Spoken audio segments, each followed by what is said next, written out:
Transforming your life with hypnotherapy just got easier with your host, Julie from CoachingHypnosis.net. Welcome back, dear listener, to Coaching Hypnosis. Yesterday, we deconstructed the documentary lens of the Friedman family case, exposing how aggressive pseudo-hypnotic police interrogation can split a community's reality completely in half. Today, we're walking out of the legal arena and right into the ultimate holy grail of psychological case studies. We're tearing open the hidden files of a case that single-handedly redefined modern pop psychology, completely revolutionized the DSM, and created a multi-million-dollar industry. We're looking at how a vulnerable woman named Shirley Ardell Mason was transformed by her own psychiatrist into Sybil, the world's famous patient who supposedly possessed 16 distinct fractured personalities. Today, we decode the profound, chilling clinical backlash of the Sybil phenomenon and the mechanics of iatrogenic conditioning, diseases inadvertently manufactured by the healer themselves. Now, let's establish our immediate high-performance reality check for today. Before the book Sybil was published in 1973 and adapted to a terrifying movie, multiple personality disorder was an absolute psychiatric ghost. There were fewer than 50 recorded cases in the entire history of modern medicine. But within a decade of this narrative going viral, tens of thousands of cases suddenly erupted across clinics worldwide. Entire hospital wings were dedicated to it. The public fell completely in love with the tragic, dramatic theatre of a shattered subconscious mind, creating alternate egos to cope with trauma. But let's look at the best-selling book covers and look at the raw, unvarnished clinical audio tapes that surfaced decades later. Shirley Mason didn't walk into her therapist's office with 16 personalities neatly arranged in her head. She walked in as an incredibly lonely, highly anxious, emotionally repressed art student, suffering from severe social phobia and blackouts. She was looking for guidance, validation, and safe harbor. What she found instead was Dr. Cornelia Wilbur, a highly ambitious psychoanalysis completely obsessed with making a historic breakthrough in the field.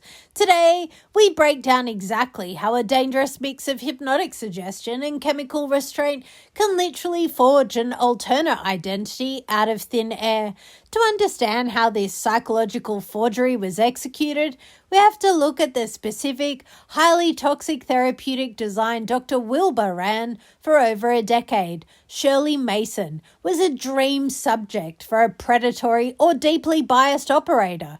She was hypersuggestible, suffered from severe dependency issues, and desperately wanted to please her therapist, whom she viewed as a surrogate mother. Dr. Wilbur didn't just run standard neural talk therapy. She frequently injected Shirley with sodium amobarbital, colloquially known as truth serum, paired with deep hypnotic pacing. Now, let's clarify the neurochemical reality. Sodium amobarbital doesn't force you to tell the truth. It functions as a massive, high-potency sedative that completely dissolves your conscious inhibitions, relaxes your critical gatekeeper to absolute zero, and makes your mind incredibly plastic, loose, and vulnerable to external conditioning.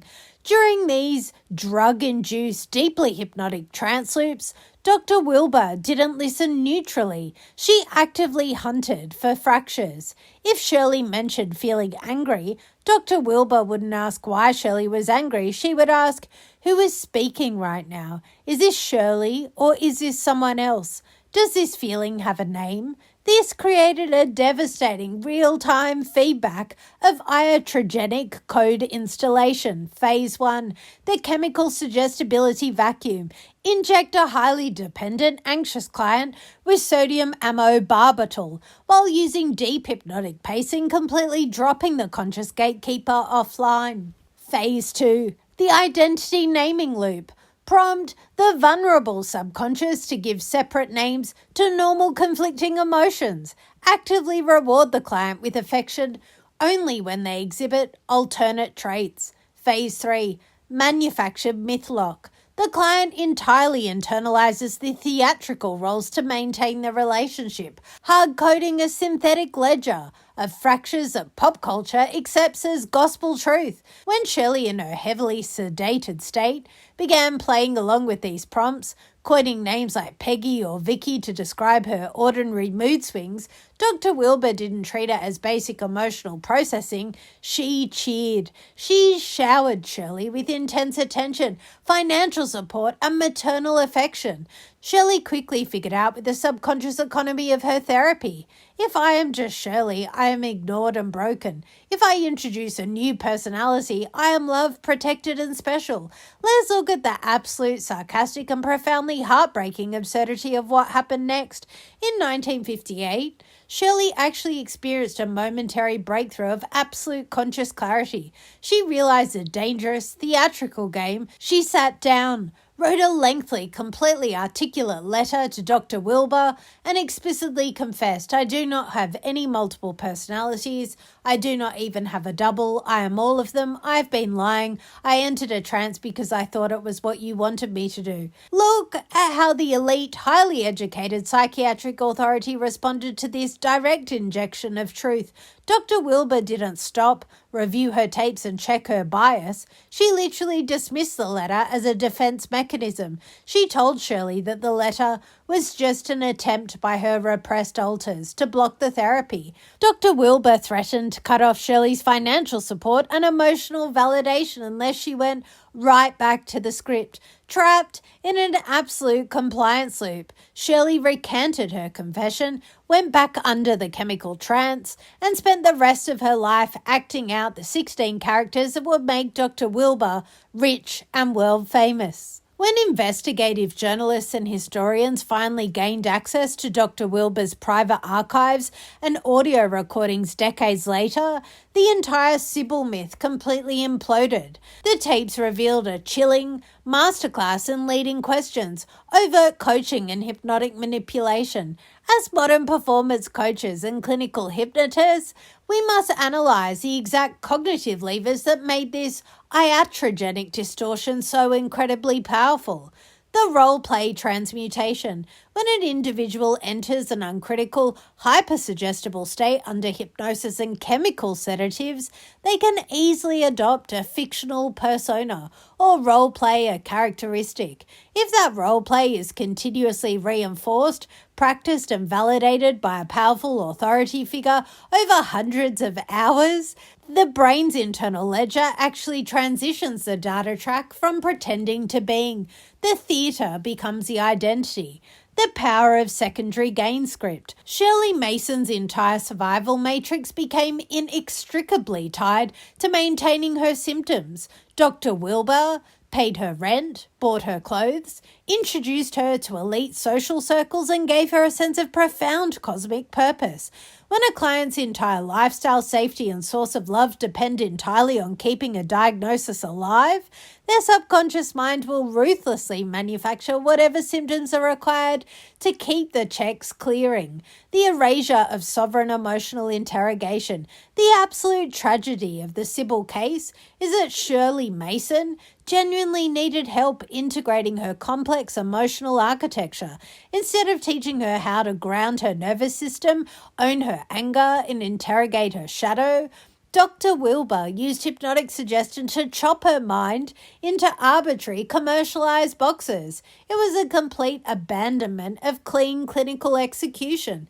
The legacy of the Sybil backlash ultimately forced the psychiatric community to execute a massive defensive rewrite of its guidelines, drastically tightening the diagnostic criteria for dissociative disorders and heavily warning clinicians against the use of leading suggestive therapy techniques. It stands as a history's most absolute warning that the subconscious mind is so profoundly adaptive and eager to achieve safety that if a guide approaches it with a preconceived commercial agenda, it will gladly fracture its own reality to survive the loop. The profound, heavy lesson of Shirley Mason's life is visceral, urgent reminder that you must remain the absolute unassailable architect of your own internal identity. And the second you allow an outside expert, a toxic advisor, or an aggressive corporate culture to tell you that you are fundamentally fractured, broken into pieces, or incapable of leading yourself without their proprietary script,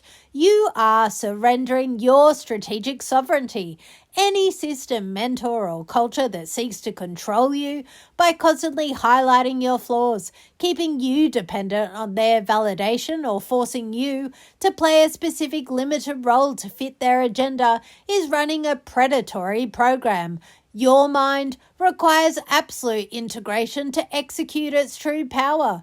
True, unshakable leadership is about wholeness, knowing how to own every single aspect of your emotional landscape, integrate your fears, your ambitions, and your past, and lead your business from a position of ununified sovereign authority.